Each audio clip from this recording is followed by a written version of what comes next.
Welcome to Luxuriously Poor, and thank you for stopping by. And I hope this is helpful. Now, we've all run into problems with eggs. Either the price is too high, that we run into problems of not being able to get as many as we need, or the stores just don't have them. Bird flu, and then they just don't have enough to go around, and they become very expensive.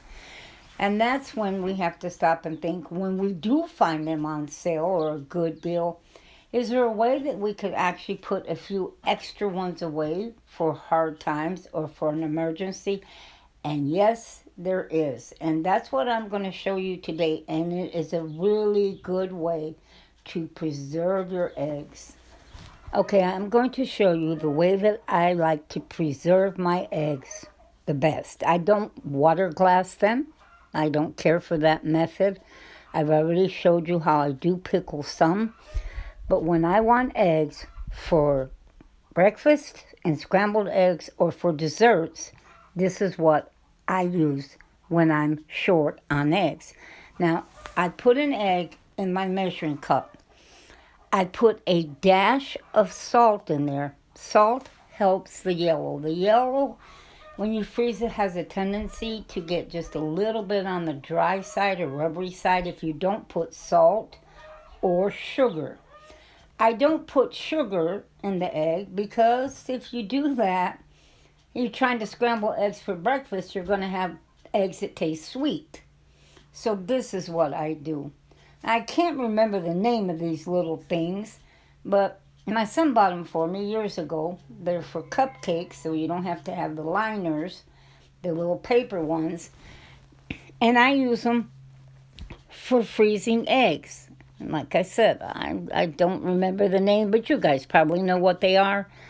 But what I do is I will fill each one of these cups by putting one egg. That way, I also, if I get a shell in it or something, I can pick it out. Or, I make sure that it's, clean egg. It's not, got junk on it or something.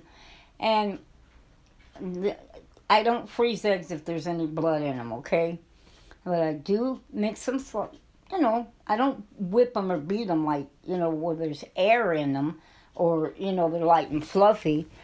But just a good stir.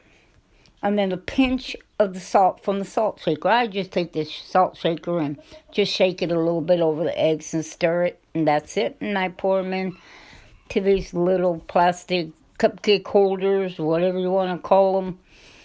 And I will fill these all up, and then I'm going to put these in the freezer. Okay, I finally remembered what the name of these are.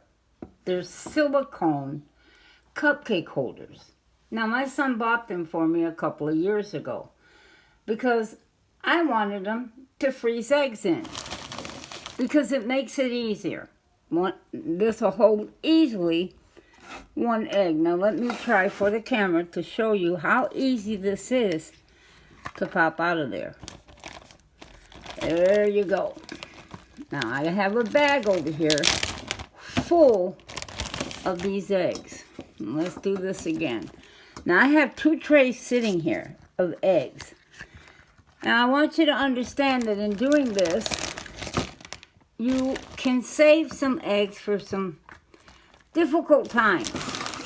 Okay? Whoops. Just hit the camera. You see this? Look at this. You can take these out depending on how many you want. You can scramble them. They're actually very, very good for breakfast scrambled. They really are. I've done this for years. And you can take out whatever you need and put it in a bowl. Let's say your pancakes call for 2 eggs. Take 2 of these discs out. You know that this is just 1 egg. And that's all you need is, if you need 3 eggs, you take 3 out and put them in a bowl and let them defrost. Now, some people do it in the refrigerator. I don't. I do it on the countertop because as soon as they start to really defrost, I put them in a pan and I cook them. Now, if you want to do it in the refrigerator, you can until they defrost. But you're going to have to think a little bit ahead. Don't start making a cake and your eggs aren't even defrosted yet. But this is a good way to put away some eggs.